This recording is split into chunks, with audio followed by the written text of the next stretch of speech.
Assalamualaikum warahmatullahi wabarakatuh.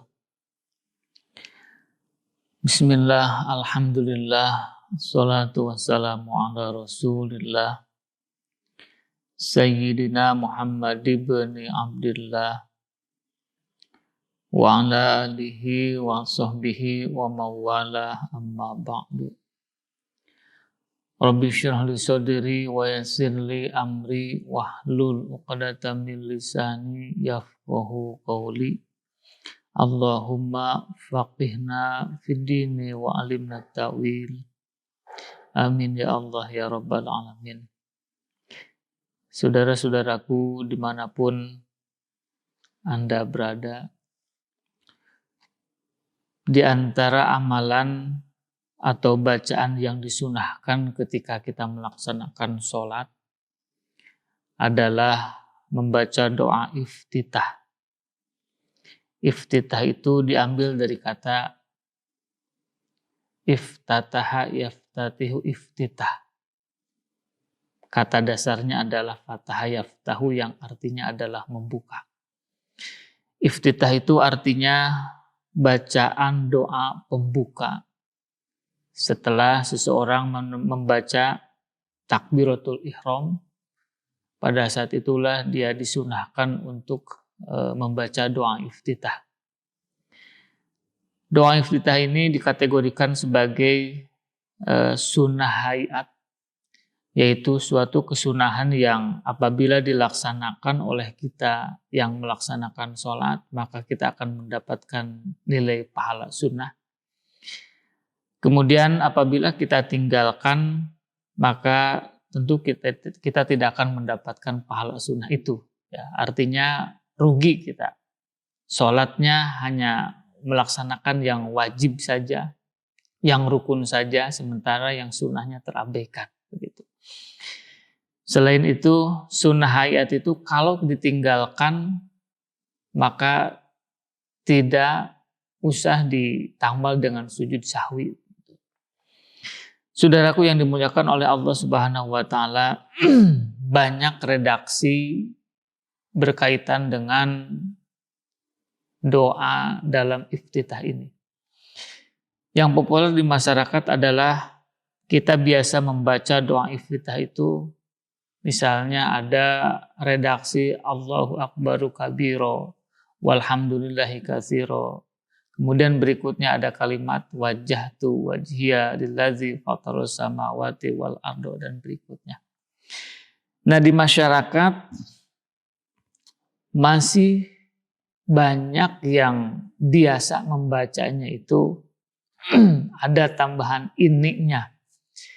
Jadi kalimatnya adalah ini wajjahtu. Nah, pertanyaannya, apakah dengan adanya tambahan ini lebih utama atau tidak? Berdasarkan hadis dari Nabi ataupun tidak? Atau kalau ada hadisnya, apakah hadis itu masuk kategori makbul, diterima atau ditolak? Nah, ini saya kira sangat penting sekali karena sholat merupakan ibadah yang paling utama. Maka amalan-amalan ibadahnya pun, prakteknya pun, gerakannya pun harus mengikuti pola yang dicontohkan oleh Nabi Muhammad SAW. Karena ketika ibadah itu kita yakini, akibatnya, pahalanya akan kembali kepada pribadi yang melaksanakan, berarti amalan ibadah yang kita laksanakan ini harus kita pilih dari amalan-amalan yang paling utama. Saudaraku yang dimuliakan oleh Allah Subhanahu wa taala, pertanyaannya, adakah hadis atau riwayat yang menyatakan bahwa sebelum wajah itu ada ininya? Ternyata saudara-saudaraku, kalau kita kaji di dalam hadis-hadisnya, ada memang suatu riwayat yang menyatakan bahwa sebelum lapad wajah itu ada ininya. Misalnya kita lihat di dalam hadis riwayat Imam At-Tabrani, ya. Di sana ada satu hadis yang disandarkan melalui Muhammad bin Ishaq. Muhammad bin Ishaq ini menerima dari Syaibah bin Nasr, ya. Kemudian dari Abu Bakar bin Abdurrahman, kemudian dari bapaknya, kemudian dari Abi Rofi. Nah, Abi Rofi ini yang kemudian mengatakan, ya, kata beliau, waqa'a ilayya kitabun fihi istiftahu Rasulullah sallallahu alaihi wasallam. Abu Rofi mengatakan bahwa ada satu catatan, ya, di mana di dalam catatan atau kitab itu atau buku itu ada redaksi istiftahnya yang biasa dibaca oleh Rasulullah atau istiftah yang dibaca oleh Rasulullah. Bagaimana redaksinya? Di dalam kitab itu atau catatan itu dinyatakan kana idza kabbara, Rasulullah ketika telah menunaikan atau membaca takbiratul ihram, beliau membaca ini wajah tuh. Nah, memang di dalam riwayat ini ada tambahan ininya. Nah, pertanyaannya, bagaimana kualitas hadis ini? Nah, tentu ketika kita bertanya bagaimana kualitas hadis, tentu yang berhak menjawab adalah ulama-ulama yang masuk kategori ahli hadis tentu. Sahabat-sahabatku sekalian, di dalam redaksi riwayat ini ada seorang rawi yang dipermasalahkan, ya, atau masuk kategori dhaif, ya, yang bernama Muhammad bin Ishaq. Itu memang dikategorikan sebagai mudalis. Ya, mudalis itu rawi yang biasa menyembunyikan cacat, cacat di dalam hadis. Nah, kemudian menurut Imam Ibnu Hajar al-Asqalani, beliau menulis satu kitab Tabaqatul Muhaddisin. Ya. Imam Ibnu Hajar mengklasifikasikan, ya, Muhammad bin Ishaq ini pada orang atau rawi yang manittafaqu ala annahu la yuhtajja bi syai'in fi haditsihim. Jadi Muhammad bin Ishaq ini masuk kategori tingkatan mudalis, ya, di mana hadisnya itu sama sekali tidak bisa dipertanggungjawabkan. Artinya hadisnya sama sekali tidak bisa dijadikan hujah. Nah, dari hadis ini bisa kelihatan, ya, di sini misalnya hadis yang menyatakan tanpa ini atau kalimatnya itu redaksinya wajah tu wajhiya lilladzi dan berikutnya diriwayatkan oleh Imam Muslim, ya, kemudian juga diriwayatkan Imam At-Tirmidzi di dalam kitab sunannya. Kemudian At-Tirmidzi memberikan catatan terhadap hadis yang diriwayatkan oleh Imam Muslim ini. Beliau menyatakan hadza hadisun hasanun shahihun. Hadis yang menyatakan bahwa riwayat dalam iftitah tidak ada tambahan ini merupakan hadis yang sahih, demikian juga disebut dengan hadis hasan. Artinya hadis yang menyatakan tidak ada tambahan ini tentu lebih sahih, ya. Dan inilah yang masuk kategori hadis yang makbul. Nah, dari perbandingan ini kita bisa menyimpulkan bahwa hadis yang tidak ada tambahan inilah hadis yang makbul. Hadis yang bisa kita terima. Kemudian hadis yang menyatakan ada tambahan ininya, ini wajah tuh, seperti yang dinyatakan oleh Imam Ibnu Hajar al-Asqalani, bahwa Muhammad bin Ishaq ini masuk kategori manittafaqu ala annahu la yuhtajja bi syai'in fi haditsihim. Jadi hadisnya sama sekali tidak bisa dijadikan hujah. Saudara-saudaraku yang dimuliakan oleh Allah Subhanahu wa taala, ternyata redaksi hadis yang tercantum di dalam riwayat-riwayat yang sahih, yang tercantum di dalam kitab Sahih Muslim, kemudian Sunan At-Tirmidzi, inilah yang kemudian dipilih oleh para ulama ahli fikih, ya. Misalnya di dalam kitab Fathul Qorib yang ditulis oleh Muhammad bin Qasim, ya, beliau menyatakan di dalam kitabnya, dalam bab sunat-sunat hayat mengatakan wat tawajjuhu. Di antara yang disunahkan ketika kita melaksanakan sholat itu adalah membaca tawajuh. Tawajuh itu artinya membaca wajah tuh. Inilah yang kita kenal dengan doa iftitah. Kata beliau, qaulul musolli akibat taharum, ucapan atau bacaan orang yang melaksanakan sholat setelah membaca takbiratul ihram, kalimatnya adalah wajah. Redaksi yang dipilih oleh Imam atau Muhammad bin Qasim ini tidak ada tambahan ininya. Kemudian di dalam kitab yang lainnya, misalnya di dalam kitab Fathul Mu'in, ya, yang ditulis oleh kitab Syekh Zainuddin Al-Malibari, beliau juga menyatakan begini. Kata beliau, wa warada fihi ad'iyatun katsiratun. Banyak riwayat, redaksi-redaksi berkaitan tentang doa iftitah. Jadi doa iftitah itu bukan hanya wajah tu wajhiyah saja, tetapi banyak juga riwayat-riwayat yang lain begitu. Kita bisa melihat misalnya di dalam fikih sunnah, ya di sana banyak redaksi tentang doa iftitah itu apa saja. Kita misalnya bisa membaca atau membuka kitab Al-Azkar Imam An-Nawawi. Di sana juga banyak redaksi-redaksi berkaitan dengan doa iftitah begitu. Nah, kemudian menurut Syekh Zainuddin Al-Malibari, wa warada fi adiyatun katsiratun. Nah ini wa afdaluha, sementara riwayat yang paling utama ya adalah marawahu Muslimun wahia wajhatu wajhiyah. Yaitu hadis yang diriwayatkan oleh Imam Muslim di mana redaksinya wajhatu wajhiyah. Nah, di dalam redaksi yang dipilih oleh Syekh Zainuddin Al-Malibari, kemudian redaksi yang dipilih oleh Syekh Muhammad bin Qasim di dalam kitab Fathul Qorib, semuanya tidak ada tambahan ininya.